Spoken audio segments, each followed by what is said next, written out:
So be it. One, kai!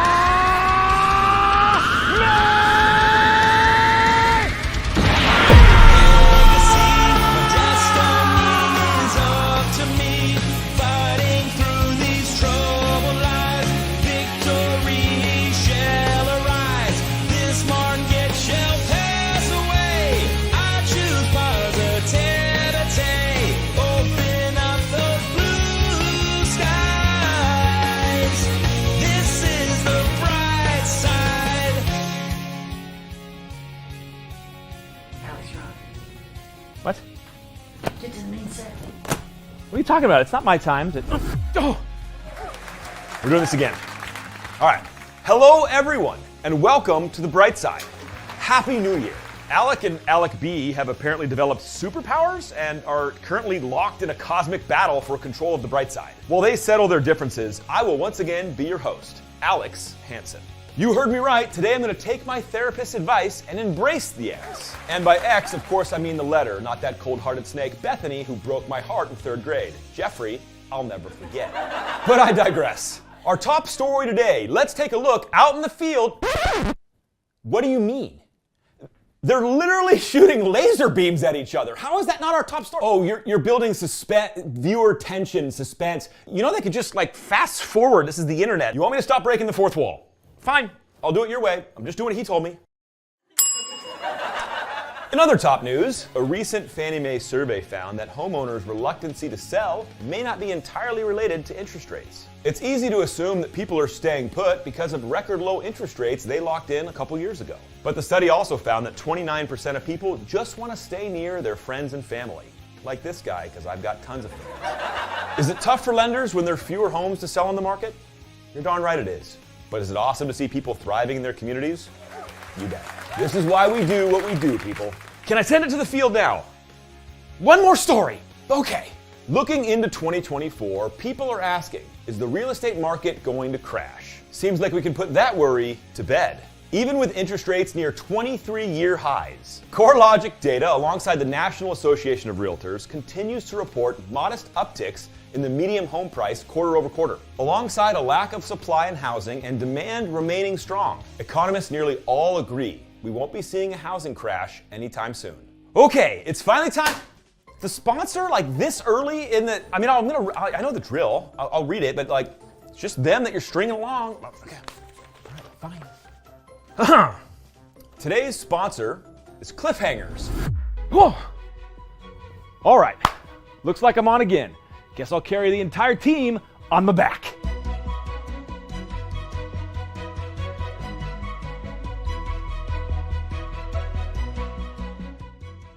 Anyways, piggybacking on that mediocre sponsor, let's talk about storytelling through video. Specifically, let's consider viewer retention. Here's an analogy for you. Consider long-form content, website content, and in-person video views like you would consider an opera performance.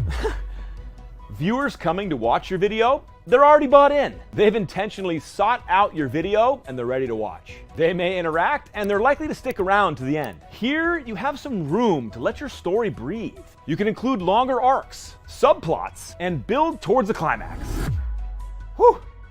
Think of your social media videos, on the other hand, like a street performance. People are in the space, but it's your job to catch their attention and then to re-engage them over and over again. Start with a strong hook in the first 3 seconds. And then in the next 5 seconds, tell your audience what the video's about. Re-engage your audience every 5 to 7 seconds. Try doing this visually with a location change, camera movement, or on-screen graphics to add to your storytelling. And once you've communicated your point, don't stick around.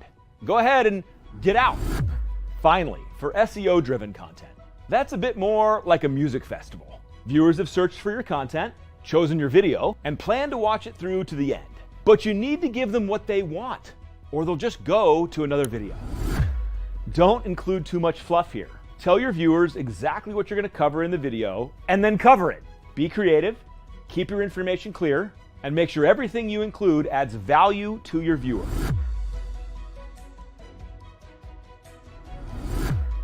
Now get back out there and make some great content. Back to you in the studio, Alex, that's me. Huh. This is getting ridiculous. It looks like what's next is the Sunshine Spotlight. Oh, sweet, I'm pretty excited for this. We always get great guests, and I've always wanted to pick their brains. Who do we have today? Original Alec? This is awesome. Hello, Alec? Do I call you Alec? Yeah, Alec works. Okay, first question. I mean, how are you so awesome? Sorry, it's my first time. All right, seriously. Okay. Talk a little bit about your digital journey. Can we start there? Yeah. Oh, yeah. Digital journey's fun. 100 videos in 100 days. Nothing that I will ever do again. I'll just say this. I was raised as a street originator out in the marketplace, belly to belly with realtors and building my business. And I got really competent there. And honestly, about 5 years ago, maybe 6, time's flying, I realized, man, this internet thing is massively important now. And it was a skill set I had never learned. How to build relationships on the internet, how to leverage social media tools. All of it was just leaving me behind. And I felt like if I wanted to be a great leader, if I wanted to be someone impactful in this industry, I better figure this out. And so I had all the apps. I jumped into social media head first. I did that stupid 100 videos in 100 days. And I learned a ton about the space.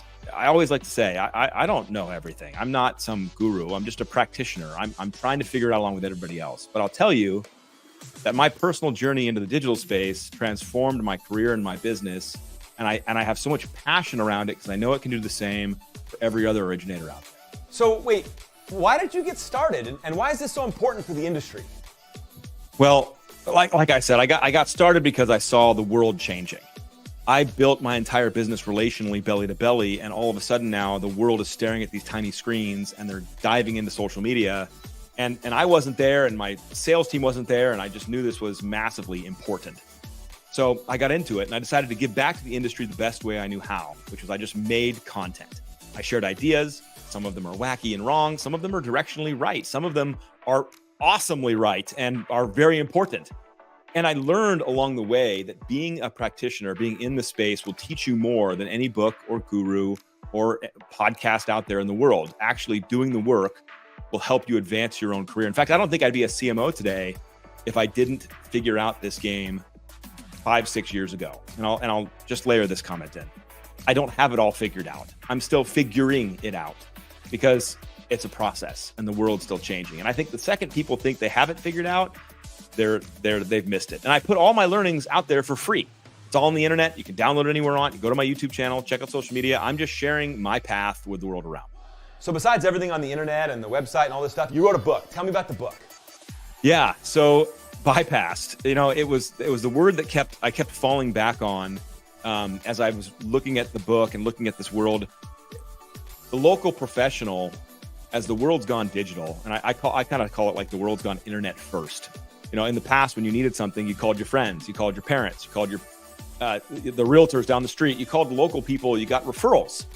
And as the world has shifted and become internet first, now we stare at our phones. We go to Yelp, we go to Angie's List, we go to Facebook, we go to Instagram, and we look for information. I think there's a fun slogan, the internet, social is the new search. I think it's a fun little sound clip.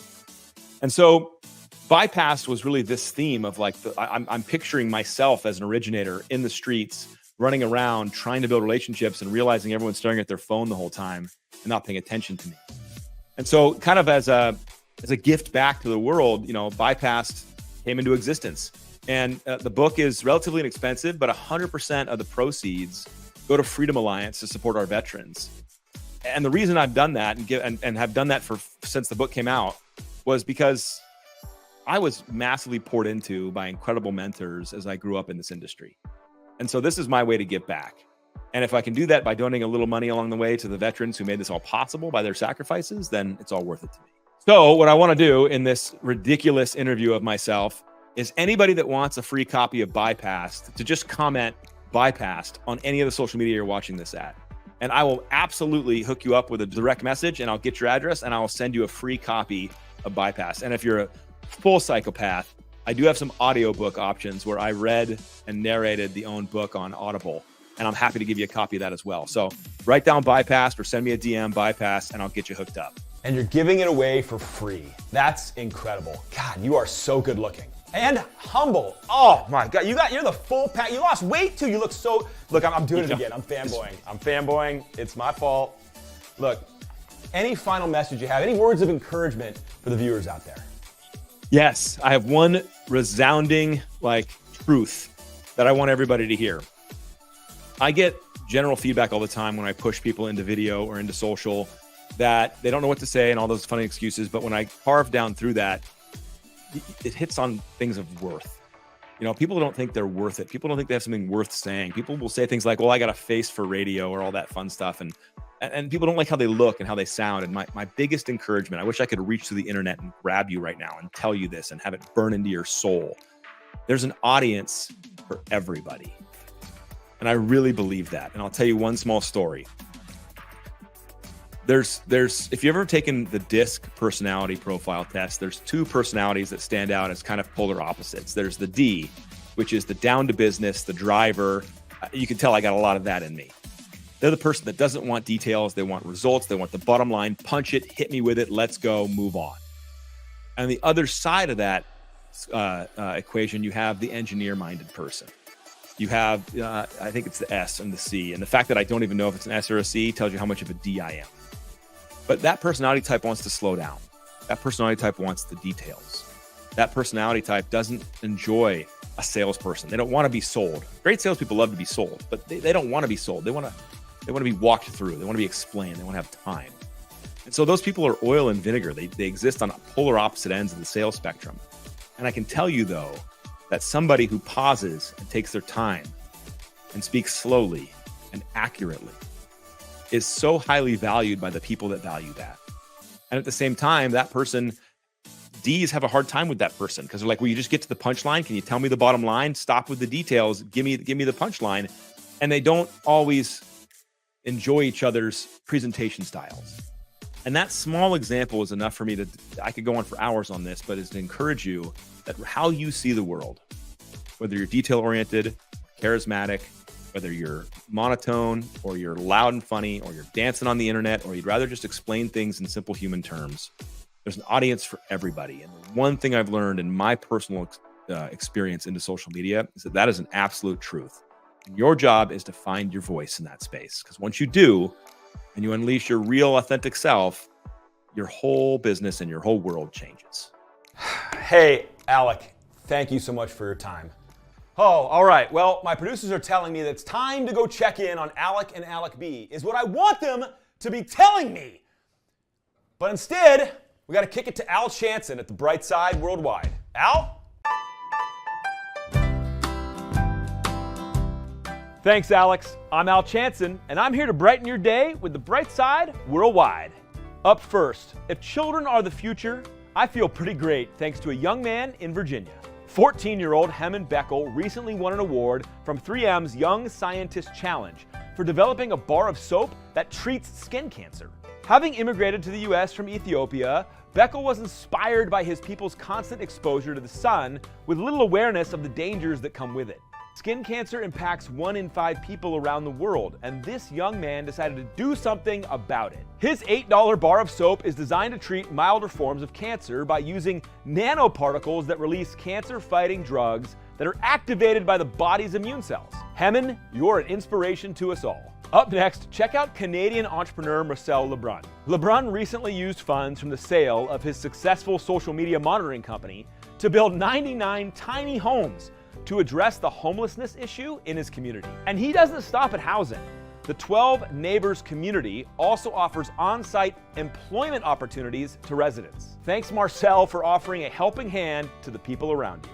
And finally, let's put the spotlight on Brilliant Corners, a nonprofit organization that is partnering with Los Angeles County's Department of Health Services to act like a kind of real estate agency for the unhoused. Brilliant Corners' 12-member team knocks on doors, cold calls landlords, and searches online real estate listings to find vacant units for people leaving homelessness. And their model is working. COO Chris Contreras said, "We've created repeat business relationships with landlords." Contreras goes on, "Whenever they have a vacancy, They're calling someone at Brilliant Corners to ask if the unit is needed. Keep up the amazing work, Chris, and everyone at Brilliant Corners. That's it for the Bright Side Worldwide. Back to you in the studio, Alex. Thanks for the good news, Al. The only bad news is at the end of the No, that can't be right. I need to know what's happening with Alec and Alec B. We already did an entire holiday episode and they sat next to each other. You saw the tension. Think of the tension. Can we please just figure, you know what? I'm just gonna do it myself. This is Alex. We're going to the field after this brief recap.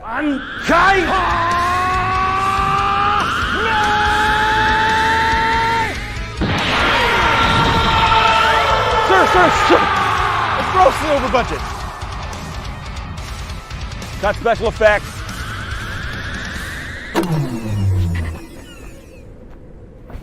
Should we tell him? Nah.